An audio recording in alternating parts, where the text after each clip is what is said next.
నేడు నేను డిజిటల్ మహిళగా,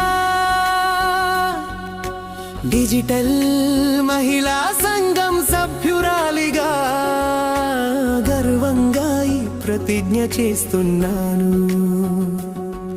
నాలోని శక్తిని మేల్కొలిపి ధైర్యంగా నిలబడి నా జీవితానికి, నా కుటుంబానికి,